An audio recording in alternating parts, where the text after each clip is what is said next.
Hello everyone, उम्मीद है आप सब लोग अच्छे होंगे। मैं Kritika Sharma and welcome to your channel. Students, हमने स्टार्ट की है सीरीज जिसमें हम स्टडी कर रहे हैं 6 से लेकर 10 तक की कंप्लीट एनसीईआरटी। यहाँ पे हम फिजिक्स, केमिस्ट्री, बायोलॉजी, एनवायरनमेंट सारे सेक्शन कंप्लीट कर रहे हैं। यहाँ पे हमने 2 सीरीज में इसको कन्वर्ट किया है। एक में हम इसके नोट्स डिस्कस करते हैं और एक दिन उसके एमसीक्यू डिस्कस करते हैं। अब सोचोगे 2 सीरीज क्यों? देखिए, नोट्स से मैंने हर चीज़ पॉइंट टू पॉइंट यहाँ पे लिखी हुई है, ठीक है। जो भी इंपॉर्टेंट पॉइंट हैं जो कम्पिटिटिव एग्जाम में आते हैं, जैसे कि पूरी थ्योरीज नहीं है, बस पॉइंट्स हैं मेन। और यहाँ पे मैंने आपको वो चीज़ें एक्सप्लेन भी कर रही हूँ नोट्स में, हर चीज़। और एमसीक्यू से आप जनरलाइज कीजिए खुद को कि आप कहाँ पे स्टैंड कर रहे हो। अगर आप क्वेश्चन स्कोर अच्छा कर ले रहे हो तो इट्स मीन आपका टॉपिक क्लियर है। अगर नहीं कर पा रहे हो तो यानी है आपको और पढ़ने की ज़रूरत है। देखिए स्टूडेंट्स, जब भी आप किसी भी एग्जाम की तैयारी कर रहे हैं तो आपको सबसे पहले ऐसा ही करना चाहिए। डेली स्मॉल टॉपिक कीजिए, बट उसके क्वेश्चन साथ साथ कीजिएगा। क्वेश्चन करने से क्या होगा, आपको पता लगेगा कितना अंडरस्टैंड करते हो आप, वरना पेपर में जाके कॉन्फिडेंस लूज नहीं होगा। अगर आप क्वेश्चन कर पा रहे हो तो इट्स मीन आप क्वालिफाई कर लोगे, कॉन्फिडेंस आएगा। और कॉन्फिडेंस आएगा तो आप हर चीज़ बेटर वे में कर पाओगे। इसलिए क्वेश्चन ज़रूर कीजिएगा, स्मॉल टॉपिक कीजिए डेली का। अब सोचोगे कि हम स्मॉल टॉपिक करेंगे तो क्वेश्चन कहाँ से मिलेंगे? देखिए, गूगल पे अगर आप डायरेक्टली क्वेश्चन देखो, आप बोलोगे टॉपिक नाम डाल दिया और उसके बाद लिख दिया कि एमसीक्यू दे दो इसके, तो गूगल पे आपको उसके रिगार्डिंग क्वेश्चन मिल जाएंगे और वहाँ से आप सॉल्व कर लीजिएगा, जिससे आपको कंफर्म हो जाएगा कि ये टॉपिक आपका क्लियर हो गया है। और जब एग्जाम में क्वेश्चन आएगा वो तो आप इजीली कर पाओगे। अदरवाइज क्या होता है कि कंफ्यूज हो जाते हैं। इसलिए ज़रूरी है, क्वेश्चन ही उतना ज़रूरी है जितना कि टॉपिक। थोड़ा पढ़िए बट अच्छा तरीके से पढ़िए, ठीक है। इसलिए हमने ये स्टार्ट सीरीज़ की है जिसमें हम 6 से लेकर 10 तक की कंप्लीट एनसीईआरटी डिस्कस कर रहे हैं। अब सोचोगे 6, 7 इतना इंपॉर्टेंट तो नहीं है, क्यों स्टडी करें? देखिए, जब भी आप किसी चीज़ को स्टार्ट करते हो तो ज़ीरो से स्टार्ट कीजिए, क्योंकि ज़ीरो से स्टार्ट करेंगे आप तो आपको बेसिक चीज़ें समझ आने लगेंगी, फिर आप बड़ी चीज़ों तक पहुंच पाएंगे। इसलिए बेसिक से स्टार्ट करें। इसलिए 6 क्लास से स्टार्ट किया है, क्योंकि 6 क्लास 7 क्लास के इतने इंपॉर्टेंट क्वेश्चन बनते नहीं हैं, तो उसको एक ही क्लास ली है ताकि आपकी चीज़ें कवर हो जाए। फिर 7, 8 पूरा कंप्लीट डिस्कशन कर रहे हैं हम यहाँ पे। ये सीरीज़ एचपी टैट, सी टैट, कमीशन और जो भी कम्पिटिटिव एग्जाम की तैयारी कर रहे हैं जिसमें कि बेसिक आपकी एनसीईआरटी आती है, उन सब के लिए ये यूज़फुल होने वाली है। देखिए स्टूडेंट्स, अब हम यहाँ पे डिस्कस कर रहे हैं हर चीज़ें ताकि आपको बेटर अच्छा चीज़ें मिल जाएं, आपको ज़्यादा बुक्स खोलने की ज़रूरत नहीं पड़े। आप ये बुक सीरीज़ देख लोगे कंप्लीट तो आपको कुछ और पढ़ने की ज़रूरत नहीं है, ठीक है स्टूडेंट्स। तो चलिए, हमने 6, 7, 8 पूरा डिस्कस कर लिया है। 9th क्लास का हमने केमिस्ट्री डिस्कस कर लिया है। अब आता है फिजिक्स। फिजिक्स के हमने 2 पार्ट किए थे क्योंकि लेंथी था, तो हमने यहाँ पे एक पार्ट हमने डिस्कस कर लिया है जिसमें कि हमने 3 चैप्टर किए थे। अब फिजिक्स के 2 चैप्टर और बचते हैं, साउंड एंड वर्क एनर्जी। हम यहाँ पे डिस्कस करेंगे। देखिए, अब जब भी आप किसी एग्जाम की तैयारी करें तो सबसे पहले आपको सिलेबस पता होना चाहिए। सिलेबस के साथ साथ आपको प्रीवियस ईयर क्वेश्चन पेपर भी सॉल्व करना ज़रूरी होता है। जैसे कि आप तैयारी करना स्टार्ट कर रहे हो, 6 क्लास से पढ़ना है आपने, तो आप पहले एक क्वेश्चन पेपर सॉल्व कीजिए। देखिए आप कहाँ पे स्टैंड करते हो, और जब आप पढ़ोगे ना टॉपिक तो आप इंटरलेट कर पाओगे कि कहाँ से आया ये, ठीक है। तो इसलिए बहुत ज़रूरी है। अब ये मत सोचना कितना टाइम वेस्ट कौन करे। देखिए, क्वेश्चन पेपर जब सॉल्व करोगे तो देखो, एक क्वेश्चन पेपर में 150 क्वेश्चन होते हैं एचपी टाइप में, तो देखो 150 क्वेश्चन तो पूरे हो रहे हैं ना आपके, तो देखो एक तो अच्छी बात है, ठीक है। तो वो चीज़ ज़रूर कीजिएगा। तो चलिए स्टार्ट करते हैं। तो सबसे पहले हम एक थॉट देंगे, thought of the day. Every day is a new beginning. मतलब अगर आप पीछे से आपने कभी कुछ नहीं पढ़ा है तो हर दिन आपके लिए न्यू बिगनिंग है, ठीक है। जब भी आप सोचो तब से स्टार्ट सब कुछ, ठीक है। जब जागो तभी सवेरा, वैसे ही है। Every day is a new beginning, take a deep breath and smile and start again, ठीक है। अगर आप कुछ भी नहीं कर पा रहे, मानो सोच रहे हो कि टैट ना टफ है, ये एग्ज़ाम बहुत टफ है, हम नहीं कर पाएंगे, तो क्या कीजिए कि नेक्स्ट डे उठिए, स्माइल कीजिए, ब्रीथ लीजिए और अच्छे से डे स्टार्ट कीजिएगा। आप कर सकते हो। जो भी एक भी पर्सन दुनिया में कोई काम कर सकता है तो वो आप भी कर सकते हो। इसलिए आज से स्टार्ट कीजिए। पहले नहीं पढ़ा तो कोई बात नहीं, आज से पढ़िए, पढ़े तो सही, ठीक है। देखिए कौन कौन से चैप्टर आते हैं। हमने 9th क्लास फिजिक्स स्टार्ट की है, तो इसमें आते हैं work and energy and sound.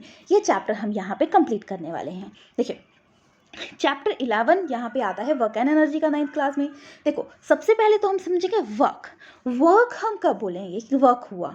Work तब बोलते हैं जब हम उसमें फोर्स लगाते हैं, ताकत लगाते हैं और कोई चीज़ डिस्प्लेस करती है, मतलब यहाँ थी यहाँ पहुँची तो वर्क हुआ। या जैसे कि आप खड़ी दीवार है, उस पर यहाँ पे स्टे है, यहाँ पे आप फोर्स लगा रहे हो, मूव नहीं कर रही, मूव ही नहीं कर रही, तो सामने वाले को तो पता ही नहीं लगेगा कि इसने मूव तो कुछ किया तो है नहीं, बट आपकी तो स्ट्रेंथ लगी थी ना। तो साइंस की टर्म में जो दिखता है वो बिकता है। वैसे अगर बोला जाए कि मैंने 2-3 घंटे पढ़ा था, मेरे को ये याद हो गया, अब 2-3 घंटे किसने देखा था हमें पढ़ते हुए, तो ये मेंटली वर्क था। बट साइंस की लैंग्वेज में वर्क का मतलब है फोर्स लगी और कोई चीज़ मूव करी, अगर कोई चीज़ मूव नहीं करी तो वो कंसिडर नहीं करते वर्क में, ठीक है, ये भी बड़ी प्रॉब्लम है। तो देखिए साइंस के टर्म में वर्क मतलब फोर्स इनटू डिस्प्लेसमेंट, मतलब फोर्स लगी, आपने ताकत लगाई, ताकत से कोई चीज़ यहाँ मूव करी, ठीक है। तो इसके यूनिट बन जाएंगे आपके न्यूटन मीटर, क्या बोल सकते हैं, जूल। याद रखना, डायरेक्टली क्वेश्चन आता है कि यूनिट क्या बनते हैं, ठीक है। अब फोर्स एक्टिंग हो रही है opposite to the direction of the displacement, माना आप यहाँ से फोर्स लगा रहे हो और ऑब्जेक्ट दूसरी साइड को मूव कर रहा है, तो फोर्स क्या आ जाएगी, वर्क क्या आ जाएगा, नेगेटिव। बट आप यहाँ, जैसे कि माना आप यहाँ खड़े हो, यहीं से फोर्स इधर को लगा रहे हो, तो इधर को ही चीज़ वापस आ रही है, तो इट्स मीन जो फोर्स है वो वर्क जो डन होगा वो पॉजिटिव हो जाएगा। क्लियर हो गया। अब चलिए नेक्स्ट जो टर्म आती है आपकी एनर्जी। एनर्जी क्या है, आप क्या बोलोगे, हाय मैं ये काम नहीं कर सकता, एनर्जी नहीं है। इट्स मीन आप कैपेबल नहीं हो उस काम करने के लिए, एनर्जी है, इट्स मीन आप कैपेबल हो उस काम करने के लिए। An object having a capability to do work is said to be energy. Energy का यूनिट जूल, ठीक है।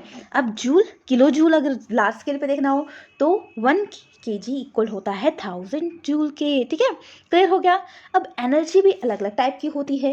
एनर्जी जैसे कि मैकेनिकल एनर्जी, जिसमें काइनेटिक और पोटेंशियल एनर्जी, हीट एनर्जी, फिर आ गया इलेक्ट्रिकल एनर्जी, लाइट एनर्जी, अलग अलग टाइप की है।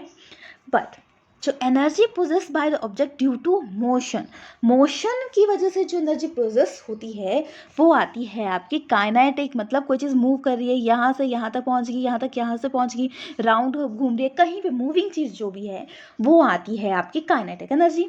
तो इसको कैसे सिंपल है, किससे इसको निकाले जाएंगे, तो काइनेटिक एनर्जी इक्वल होती है half M B square, M मतलब mass and B equal to velocity. पूरा एक्सप्लेनेशन है बट यहाँ पे हम सिर्फ फॉर्मूले डिस्कस कर रहे हैं, अगर पूरा डिस्कस करना है तो आप बता दीजिए, वैसे ही हम वीडियो बना देंगे, but competitive point of view से आपके लिए इतना इंपॉर्टेंट है तो वही हमने यहाँ पे ऐड किया हुआ है। चलिए नेक्स्ट आता है काइनेटिक एनर्जी कर ली। अब पोटेंशियल, पोटेंशियल क्या होता है कि पोटेंशियल है मतलब शांत स्वभाव का, तो एनर्जी जो पोजेस होती है body due to change in position, यहाँ से पोटेंशियल मतलब पोजीशन, पोजीशन के हिसाब से यहाँ तक गया और यहाँ पे एनर्जी कंजर्व कर ली, वो आती है पोटेंशियल एनर्जी।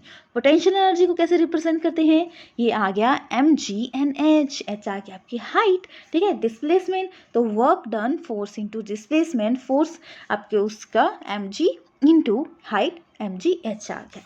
अब यहाँ पे एनर्जी क्या होती है, कभी भी ख़त्म नहीं होती, मतलब एनर्जी के neither be created nor be destroyed. और वो बात बोली थी law of conservation of energy, हमने किया था ना जब हमने केमिस्ट्री सेक्शन किया था, कि एनर्जी क्रिएट भी नहीं होती, डिस्ट्रॉय भी नहीं होती, बस एक फॉर्म से दूसरे फॉर्म में चेंज होती है। देखिए पोटेंशियल एनर्जी यहाँ से यहाँ तो कोई चीज़ की यहाँ स्टे करी, स्टे वाली जो आ गई पोटेंशियल एनर्जी आई। काइनेटिक एनर्जी कोई चीज़ मूव कर रही है, कंटिन्यूस मूव कर रही है, तो दोनों को जब प्लस कर दिया जाए तो वैल्यू जो आती है वो कांस्टेंट आ जाती है। क्लियर हो गया। अब ये तो समझ गए, हम समझ गए फोर्स वर्क पढ़ लिया, हमने पढ़ लिया एनर्जी पढ़ ली। अब आता है कि एनर्जी भी है बट काम करने की ताकत, ताकत बोलते हैं ना जिसको, वो क्या है, rate of A doing work. अब कोई चीज़ आप कर पा रहे हो, कोई पर्सन एनर्जी तो है, खाना भी खाया एनर्जी भी है, बट कोई पर्सन काम कर पाता है वो या नहीं कर पाता, बोलते हैं ना ये पावरफुल है, ये कम पावरफुल है। पावरफुल का मतलब वो उस काम को और अच्छे से कर पा रहा है, वो वेट उठा पा रहा है, दूसरी चीज़ें उठा पा रहा है। तो work doing, rate of A doing work on the rate of transfer energy is called a power, ठीक है। अब पावर से कोई चीज़ काम कर रही है, पावर की यूनिट क्या आ गए, वर्क अपॉन टाइम, मतलब W अपॉन टाइम। तो वर्क के यूनिट क्या थे, किलोग्राम मीटर स्क्वायर पर सेकेंड स्क्वायर अपॉन सेकेंड। तो इसके क्या बन गए, आपके यूनिट बन गए जूल पर सेकेंड, एंड इसको आप डिनोट करते हो वॉट से, ठीक है। यहाँ पे भी लिखा है वॉट, 1 वॉट कितना आ गया, 0 जूल पर सेकेंड, 1 किलोवाट आपका आ गया 1000 वॉट और 1 किलोवाट। अब इसको 1000 वॉट ऐसे भी लिख सकते हो, सिंबल है ना ये इसके। फिर 1 किलोवाट होता है 1000 जीरो पर सेकेंड। ठीक है, अगर एनर्जी निकालनी है आपको use by 1 hour at a rate of a 1 kilowatt, तो आ जाएगा आपका 1 किलोवाट आवर में 3.6 10 raised to power 6 जूल। ठीक है, ऐसे आप एनर्जी निकाल लेंगे। तो ये चैप्टर हो गया आपका, किसका किया हमने, वर्क एंड एनर्जी का। अब जो नेक्स्ट चैप्टर आता है साउंड। साउंड बहुत इंपॉर्टेंट टॉपिक है, अभी से जीके में भी क्वेश्चन आ जाते हैं, तो ज़रूरी नहीं फिजिक्स वालों के लिए ये इंपॉर्टेंट है, कि जो मेडिकल वाले हैं उनके लिए भी ये यूज़फुल है। ठीक है, अब देखो साउंड कब प्रोड्यूस होती है, ड्यू टू वाइब्रेशन होती है अब किसी चीज़ में। अब साउंड जो ट्रैवल होती है लॉन्गिट्यूडिनल वेव, तो उसके लिए मटेरियल या मीडियम बोल सकते हैं, मीडियम की ज़रूरत होती है। साउंड मतलब मीडियम में ट्रैवल करती है।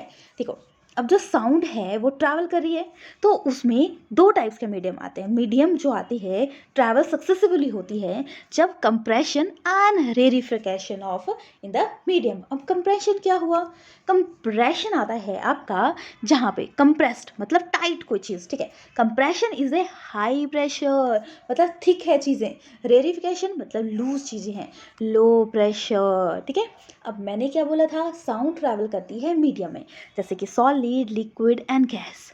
बट किस मीडियम में सबसे ज़्यादा करती होगी, देखिए साउंड जो ट्रैवल करती है सॉलिड में सबसे ज़्यादा करती है। देखिए, आप इसको जनरल से ऑब्जर्व कीजिए, स्कूल में घंटी बजती है, घंटी बजती है तो क्यों घंटी बजाते हैं, आवाज़ दे दो, सुन लो सुन लो सुन लो, रुक जाओ, ऐसा भी तो कर सकते हैं। तो घंटी, क्योंकि जो आपका साउंड है वुड मतलब जो स्टील यूज़ करते हैं यहाँ पे, तो उसकी सॉलिड की साउंड ज़्यादा होती है, फिर लिक्विड एंड फिर गैसेस। बट एक और याद रखना, sound does not travel vacuum, और क्वेश्चन यहीं पे फंसता है। ठीक है, तो क्वेश्चन कैसे आ जाता है, क्वेश्चन आता है कि सॉलिड लिक्विड गैस किस में है, या सॉलिड लिक्विड गैस डायरेक्टली दिया गया होगा, किसी सॉलिड का एग्जांपल दे दिया होगा, गैस का एग्जांपल दे दिया होगा, लिक्विड का एग्जांपल दे दिया होगा। और वैक्यूम से साउंड ट्रैवल नहीं होती, बट लाइट जो होती है वो साउंड से, लाइट जो होती है वैक्यूम में ट्रैवल करती है और फास्ट मूव करती है। क्लियर हो गया, ठीक है, समझ गए साउंड कहाँ ट्रैवल करती है, लिक्विड में, सॉरी साउंड लाइट जो है वैक्यूम में ट्रैवल करती है, बट अब लाइट तो ट्रैवल करती है वैक्यूम में, पर साउंड ट्रैवल नहीं करती। फिर क्या आता है, अब देखिए जो साउंड है क्या करती है, तो wave the individual particle of medium move in A direction parallel जब मूव करती है। ठीक है, पैरेलल मूव कर रही है सीधी सीधी, तो वो लॉन्गिट्यूडिनल वेव आ गई। अगर परपेंडिकुलर कर रही है तो वो ट्रांसवर्स वेव आ गई। ठीक है, पैरेलल कर रही है तो लॉन्गिट्यूडिनल, पैरेलल मतलब सीधी, ट्रांसफर मतलब टेढ़ी मतलब सीधी, परपेंडिकुलर। ठीक है, क्लियर हो गया। अब साउंड के दो कैरेक्टरिस्टिक्स को मेजर किया जाता है, एक आता है आपका फ्रीक्वेंसी, एक आता है एम्पलीट्यूड। अब फ्रीक्वेंसी एंड एम्पलीट्यूड क्या है ये भी डिस्कस करते हैं। तो सबसे पहले आपको कुछ चीज़ें पता होनी चाहिए। देखो, डेंसिटी एंड प्रेशर ये क्या करेंगे, साउंड को चीज़ों, साउंड उससे इफेक्ट होगी। ठीक है, density and pressure change when the sound wave move in a medium. ठीक है, ये चीज़ें इसको अफेक्ट करेंगी। अब change in density from one maximum value to minimum value and again the maximum value, इससे क्या होगा, एक ऑसिलेशन कंप्लीट होगा। जैसे कि अब डेंसिटी चेंज हो रही है यहाँ से फ्रॉम वन मैक्सिमम, फिर मिनिमम, फिर मैक्सिमम, फिर मिनिमम, तो ये एक ऑसिलेशन कंप्लीट हो रहा है। ठीक है, तो एक चीज़ हो जाएगी ना जब ऐसे, तो ये हो गया एक ऑसिलेशन कंप्लीट। अब डिस्टेंस जो आता है इस वेव के बीच में, ठीक है, वो आ गया आपका, देखो एक क्रस्ट एंड ट्रफ के बीच में, तो वो आ गया आपका वेवलेंथ। अब क्रस्ट क्या हुआ, क्रस्ट हुआ गया आपका ऊपर वाली लाइन और ट्रफ्ट आ गया आपके नीचे वाली लाइन। क्लियर हो गया। अब एसआई यूनिट जो होते हैं वो आता है मीटर। ठीक है, अब मूव कर रही है कोई चीज़, अब एक चीज़ आती है जो number of A complete oscillation, मतलब यहाँ से यहाँ तक पॉइंट है, एक ऑसिलेशन तो ये हुआ, कितने यहाँ से यहाँ तक पहुँचने में ये कंप्लीट किया, वो आती है फ्रीक्वेंसी। फ्रीक्वेंसी कैसे मेज़र की जाती है? फ्रीक्वेंसी मेज़र की जाती है V/1/T equal to 1/T। SI unit क्या हो गए फ्रीक्वेंसी के? SI यूनिट हो गए फ्रीक्वेंसी से हर्ट्ज़, ठीक है? हर्ट्ज़ फ्रीक्वेंसी के यूनिट हैं, ठीक है? एक और टर्म आएगी आपकी एम्पलीट्यूड। एम्पलीट्यूड के यूनिट होते हैं dB, जो मेज़र करती है आपकी लाउडनेस, वो हम डिस्कस करेंगे। अब देखिए, अगर हायर फ्रीक्वेंसी होगी तो क्या होगा? हाई पिच होगी, मतलब ज़्यादा क्रस्ट एंड ट्रफ ट्रैवल कर लिए। अगर लोअर फ्रीक्वेंसी होगी तो लोअर पिच होगी, ठीक है? तो समझ गए? अब ये तो समझ आ गया। अब जो नेक्स्ट वाली टाइम आती है, अभी मैंने डिस्कस किया एम्पलीट्यूड। अब इसकी हाइट कितनी है उस पर डिपेंड करेगा amplitude. Height of A crust and trough is called amplitude, ठीक है? लाउडनेस साउंड की पिच डिपेंड करेगी, किस पे डिपेंड करेगी? पिच डिपेंड करेगी फ्रीक्वेंसी से, और loudness and softness of a sound depend करेगी एम्पलीट्यूड से। क्या डिपेंड करेगी? एम्पलीट्यूड। हमने स्टडी किया था ना 8th क्लास में कि 80 dB की जो वैल्यू होती है उससे ज़्यादा क्या हो जाता है? साउंड पॉल्यूशन हो जाता है। तो इतनी जो एवरेज वैल्यू होती है जब साउंड हम सुन सकते हैं, ठीक है? Louder sound can travel a large distance at associate with a higher energy। देखो, बहुत जोर से बोलेंगे कोई तो दूर तक सुनाई देगी, ठीक है? तो अब धीरे बोल रहा है तो लो एनर्जी, जोर से बोल रहा है इट्स मीन हायर एनर्जी, ठीक है? अब सॉफ्ट साउंड होती है उसका क्या होता है? स्मॉल एम्पलीट्यूड, जैसे कि 80 से कम। लाउडर साउंड इट्स मीन 80 से अबव कितनी भी हो सकती है, ठीक है? लार्ज एम्पलीट्यूड, ठीक है? अब साउंड से रिलेटेड कुछ टर्म्स आती हैं, जैसे कि जो अच्छी साउंड, अच्छा लगता है म्यूजिक को, तो उसको रिच साउंड बोला जाता है। साउंड जब सिंगल फ्रीक्वेंसी में होगी तो उसे टोन बोला जाता है। अब नेक्स्ट बात, sound which produce due to mixture of a several frequency. Sound है, मिक्सचर है बहुत टाइप की फ्रीक्वेंसी का, उसे बोला जाता है नोड। अब सिंगल फ्रीक्वेंसी टोन, एंड बहुत ज़्यादा जो फ्रीक्वेंसी आ गई उसको बोला जाएगा नोड। अब स्पीड ऑफ साउंड कैसे पता लगेगी?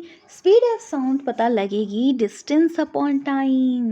v equal to lambda upon T, ठीक है? 1/T आ गया आपका v, अभी निकाला था हमने, ठीक है? तो v आ गया लैम्डा इंटू क्या आ गया आपका v। तो स्पीड आ गई आपकी वेवलेंथ इंटू फ्रीक्वेंसी। क्या आ गई? Wavelength into frequency. अब इससे रिलेटेड जो न्यूमेरिकल है वो हम जब हम इसके MCQ करेंगे वहाँ पे डिस्कस करेंगे, ठीक है स्टूडेंट्स? समझ आ गया? अब देखिए, use of A multiple reflection of a sound. Multiple reflection जो साउंड है वो कहाँ पे यूज़ की जाती है? वो यूज़ की जाती है मेगाफोन्स, ठीक है? स्टेथोस्कोप, सीलिंग कंसर्न हॉल, यहाँ पे ये चीज़ें मल्टीपल रिफ्लेक्शन का यूज़ किया जाता है।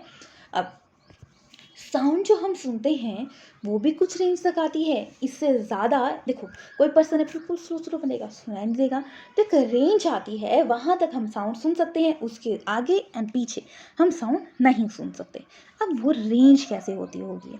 रेंज होती है हमारी क्या होगी? 20 हर्ट्ज टू 20,000 हर्ट्ज तक, ठीक है? जो हम साउंड सुन सकते हैं, ठीक है? और जो हम साउंड नहीं सुन सकते, ठीक है? मतलब बिलो इस रेंज से जो हमने सुनी ये वाली साउंड 20 हर्ट्ज से 20,000 हर्ट्ज तक, इससे जो नीचे वाली साउंड होगी उसको बोला जाएगा इंफ्रासोनिक, ठीक है? एग्जाम्पल राइनासोरस, व्हेल, एनाफिन एंड अर्थक्वेक की भी कैसे होती है? इंफ्रासोनिक साउंड होती है। ये तो आगे इंफ्रा मतलब इंफीरियर, कम। अब जो नेक्स्ट जो पॉइंट आता है वो आता है आपका इस साउंड से हायर साउंड, मतलब हाई फ्रीक्वेंसी, उसे बोला जाएगा ultrasound, ultrasonic. Example dolphin, bats, प्रोपेल्सिस, मॉथ, ये सुनते हैं हाई साउंड। किससे हाई? 20 हर्ट्ज से 20,000 हर्ट्ज से अबव, ठीक है? क्लियर हो क्या? अब इसकी एप्लीकेशन क्या है अल्ट्रासाउंड की? देखो, क्लीनिंग के लिए यूज़ किया जाता है, ठीक है? चेकिंग क्रैक्स के लिए किया जाता है, ठीक है? एक्िडोग्राफी, ठीक है? कार्डियोग्राफी, हार्ट प्रॉब्लम डिटेक्ट करने के लिए, इंटरनल ऑर्गन देखने के लिए अल्ट्रासाउंड जो मोस्ट यूज़ किया जाता है वो हायर की फ्रिक्वेंसी की होती है, ठीक है? फिर अब फ्रीक्वेंसी क्या मेजर करती है? हमारी पिच, ठीक है। अब क्या पता लगेगा? Used break the stone, stone को ब्रेक करने के लिए भी इसका यूज़ किया जाता है, ठीक है। अब जो ये साउंड है इसका एक और ज़्यादा यूज़ किया जाता है। इसका यूज़ किया जाता है जैसे कि समुद्रों में पता लगाने के लिए आगे बर्फ़ की कंटीन बर्फ़ तो नहीं है, अंडर वाटर कुछ है तो नहीं, डिस्टेंस कितना है, सब कुछ मेज़र करने के लिए हम अल्ट्रासाउंड का ही यूज़ किया जाता है। तो उसे नाम दिया जाता है डिवाइस को सोनार। अब डायरेक्टली क्वेश्चन कैसा होता है? सोनार कैसी साउंड है? अल्ट्रासाउंड है। सोनार की फुल फॉर्म क्या है? Sound navigation and ranging. क्या है? Sound navigation and ranging. देखो, total distance 3D travel by the ultrasound कितना डिस्टेंस कवर करता है? तो 2D आ गया इक्वल टू V/T, ठीक है। क्लियर हो गया? अब साउंड तो हम सुन लेते हैं इस रेंज तक, बट साउंड कैसे पहुंचती है? Human ear. देखो, हमारे पास जस्ट सिर्फ इतना है यहाँ पे ह्यूमन ईयर के बारे में, तो हम यहाँ पे इस चैप्टर में इतना ही डिस्कस करेंगे। तो सबसे पहले तो आप ह्यूमन ईयर का स्ट्रक्चर देख लीजिए। 3 पार्ट्स में है, outer, middle and inner. Outer में आपका क्या होता है? पीना। देखा है ना, खुद देखो कान को अपने को, ठीक है। तो ये क्या करता है? कलेक्ट करता है साउंड को एंड पास करेगा साउंड को थ्रू ऑडिटरी कैनाल, इससे पास करेगा अंदर को, ये आगे का ऑडिटरी कैनाल। फिर ऑडिटरी कैनाल में टिम्पैनिक मेम्ब्रेन होगी, ठीक है, इसे बोला जाता है ईयर ड्रम, ठीक है, ईयर ड्रम बोला जाता है। उसके बाद थर्ड पार्ट, सेकेंड पार्ट जो आता है वो आता है मिडल ईयर। मिडल ईयर क्या करेगा? जो ईयर ड्रम था वाइब्रेट किया, एम्पलीफाइड की sound and several time in middle ear drum, ठीक है। 3 बोन से ये क्या होगा? एम्पलीफाइड होगा। फर्स्ट आ गई आपकी, क्या आ गई? हैमर, जिसको हम बोलेंगे मैलस। फिर एल्विलाई, इनकस, फिर आ गई आपकी स्ट्रिप्स, स्टायर अप। और ये जो 3 है ना, ये मिडल ईयर है। स्टेप्स जो है वो स्मॉलेस्ट बोन मानी जाती है पूरे उसमें, ठीक है, ह्यूमन पर्सन में, ठीक है। तो ये आ गई।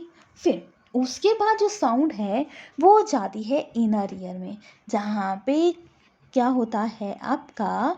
क्लोएका, ठीक है। अब ये क्या करता है? ठीक है, ये क्या करेगा? ये इनर ईयर होगा, वाइब्रेट करेगा और इनटू इलेक्ट्रिक सिग्नल में कन्वर्ट करेगा। तो ये प्रोसेस आता है आपका इन ह्यूमन ईयर का। तो देखिए, यहाँ पे सिर्फ एक जगह पे, देखो इतनी सी जगह पे मैंने आपको सारा लिख दिया हुआ है, इससे बाहर कुछ नहीं आएगा, ठीक है। हमने किया, देखो टिम्पैनिक मेम्ब्रेन होती है, ईयर ड्रम ऑडिटरी कैनाल से अंदर जाएगा, टिम्पैनिक मेम्ब्रेन होती है और ईयर ड्रम होगा। फिर उसके बाद मिडल ईयर में हैमर को हम मेलस बोला जाएगा, अगर नाम भी आ जाता है आपका। एल्वियोलाई को इनकस बोला जाता है। स्टायर अप को स्टेप्स बोला जाता है, जो स्मॉलेस्ट बोन आती है। फिर इनर ईयर में इलेक्ट्रिक सिग्नल में कन्वर्ट करेगा, वो क्लोएका में कन्वर्ट होगा।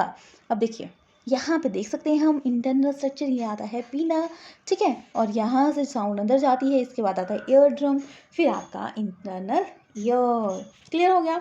तो देखिए, नेक्स्ट जो आता है आपका amount of a sound energy passing each second. देखो, इतनी साउंड पास हो रही है ईच सेकेंड में, वो आती है उसकी इंटेंसिटी ऑफ ए साउंड। क्या आती है? Intensity of a sound. अब लाउडनेस, अब 2 टर्म आती है, इंटेंसिटी एंड लाउडनेस। कैसे रिलेटेड है ये? रिलेटेड भी है या नहीं है? देखो, इंटेंसिटी मैंने बताया अमाउंट ऑफ ए साउंड पास करती है कितनी ईच सेकेंड में। loudness is measure of the response of the ear of to the sound। क्या आएगा? loudness measure करेगी कैसे रिस्पॉन्स करता है ear and sound। देखो, both intensity and sound and दोनों एक दूसरे से डिफरेंट होते हैं। कैसे? तो 2 साउंड इक्वल इंटेंसिटी के हो सकते हैं, मतलब एक दो चीज़ें इक्वल एनर्जी की हो सकती हैं, बट लाउडनेस जो होगी वो डिफरेंट होगी, ठीक है। क्या होगा? इंटेंसिटी क्या पता लगी आपको? Amount of a sound energy passing each second, कितनी amount of a sound pass कर रही है ईच सेकेंड में, ठीक है। 2 sound equal intensity, loudness different, ठीक है। क्लियर हो गया? फिर उसके बाद sound travel with a lesser speed than light. याद रखना, अभी हमने डिस्कस किया, क्या हुआ? साउंड ट्रैवल करती है लेस कंपेयर टू लाइट के। क्लियर हो गया? देखो क्योंकि लाइट क्या है, वैक्यूम में फास्ट करती है, पर साउंड ट्रैवल करने के लिए मीडियम चाहिए होता है। तो ये क्या करती है, मीडियम कैसा होगा उसके बेसिस पे डिपेंड करेगी साउंड। ठीक है, फिर sound of speed of a sound varies from different medium different temperature. अब देखिए एयर में जब 0 डिग्री सेल्सियस होगा तो कितनी स्पीड होगी, 331 मीटर पर सेकेंड। एंड जब 22 डिग्री सेल्सियस टेम्परेचर होगा तो क्या होगा, 344 मीटर पर सेकेंड। देखो कितना रेंज में फ़र्क पड़ गया, टेम्परेचर चेंज होगा तो साउंड भी चेंज होगी, पर लाइट की जो होती है इंटेंसिटी वो चेंज नहीं होती। ठीक है, अब देखिए नेक्स्ट पॉइंट पढ़ते हैं हम, रिफ्लेक्शन ऑफ ए साउंड। हमने पढ़ा था लाइट क्या होती है, रिफ्लेक्ट करती है, वैसे ही साउंड भी रिफ्लेक्ट करती है। Angle of incident equal to angle of a reflection, मतलब जैसे साउंड गई ऐसे ही वापस आएगी। ठीक है, अब reflection of a sound after time interval, कितने टाइम बाद रिफ्लेक्शन होगी, तो वो होती है इको। किसके क्या बोलते हैं उसको, echo. And sensation of a sound persist to our brain is, कितना टाइम लेगी सेंसेशन के लिए, 0.1 सेकेंड। ठीक है, क्या होगा, 0.1 सेकेंड। फिर ईको जो है may be hurt more than once due two successive multiple reflection. अब देखो आप पहाड़ पे चले जाओगे तो क्या होगा, वहाँ पे साउंड की रिफ्लेक्शन होती है, इकोसिस्टम। अब कई बार क्या होता है, एक भी बार जरूर थोड़ी एक ही बार रिफ्लेक्शन होगी, बार बार भी हो सकती है, तो वो आता है मल्टीपल रिफ्लेक्शन। क्लियर हो गया। अब मल्टीपल रिफ्लेक्शन होता है अगर 22 डिग्री सेल्सियस पे अगर स्पीड है हमारी साउंड की 344 मीटर पर सेकेंड, द टोटल टाइम जो कवर होता है रिफ्लेक्टिंग सरफेस, तो वो क्या हो जाएगा, मल्टीपल हो जाएगा 0.1 सेकेंड से। क्योंकि आपको पता है 0.1 क्या है, 0.1 है कि कैसे परसिस्ट करती है आवर ब्रेन तक। ठीक है, क्लियर हो गया, तो उसको मल्टीप्लाई कर देंगे। फिर क्या आता है, the repeated reflection that result in this persistent sound is called, जो repeat हो रही है reflection result of this persistence। ठीक है, persistence की वजह से जो repeat हो रही है sound, उसे क्या बोला जाता है, उसे बोला जाता है रिवर्बेशन। ठीक है, क्लियर हो गया। तो ये जो साउंड का चैप्टर था ये तो बहुत इंपॉर्टेंट है। ठीक है, क्योंकि इससे रिलेटेड बहुत बार क्वेश्चन आते हैं। ठीक है स्टूडेंट्स, तो इसके साथ हो गया फिजिक्स सेक्शन कंप्लीट। अब हम करेंगे बायोलॉजी, एनवायरनमेंट, फिर 10th क्लास करेंगे। ठीक है स्टूडेंट्स, अब इस अगर आपको कोई डाउट है, कुछ और टॉपिक चाहिए, आपको मटेरियल चाहिए, तो आप कमेंट करके बता सकते हो, और मैं वैसे ही आपके लिए प्रिपेयर करूँगी हर चीज़, ताकि आपको बेटर प्रोवाइड करवा सकूँ हर चीज़। आप अपने व्यूज़ देंगे तो हम अच्छे से काम कर पाएंगे। देखिए स्टूडेंट्स, इसकी पीडीएफ भी आपको डिस्क्रिप्शन में मिल जाएगी। अगर डिस्क्रिप्शन में दिया गया लिंक ओपन नहीं होता तो आप मुझे टेलीग्राम चैनल पे भी फॉलो कर सकते हो, जो कि सेम नेम से है, केएस विद्यापीठ के नाम से। वहाँ पे जो आपको मिलेगी पीडीएफ वो ओपन हो जाएगी, वहाँ पे आपको वीडियो भी मिल जाया करेंगी, और पीडीएफ भी जो भी मैं मटेरियल डालूंगी वो वहाँ पे भी आपको मिल जाएगा। तो टेलीग्राम चैनल सेम नेम से, केएस विद्यापीठ के नाम से आपको मिल जाएगा। ठीक है स्टूडेंट, मिलते हैं नेक्स्ट क्लास में। तब तक लाइक कीजिएगा, शेयर कीजिएगा, सब्सक्राइब कीजिएगा, क्योंकि आपके लाइक शेयर मोटिवेट करते हैं बेटर काम करने के लिए। अपना ख्याल रखिएगा, घर में रहिए, अच्छे से रहिए। और एक और बात, खुशखबरी, टैट की जो वैलिडिटी है अब 7 साल से अब हो गया है। इट्स मीन अगर आप इस बार क्वालिफाई कर लेते हो तो आपको दोबारा एग्ज़ाम देने की ज़रूरत नहीं है। तो इसलिए एग्ज़ाम दीजिए। ऑल द बेस्ट, अच्छे से तैयारी कीजिएगा। मिलते हैं नेक्स्ट क्लास में।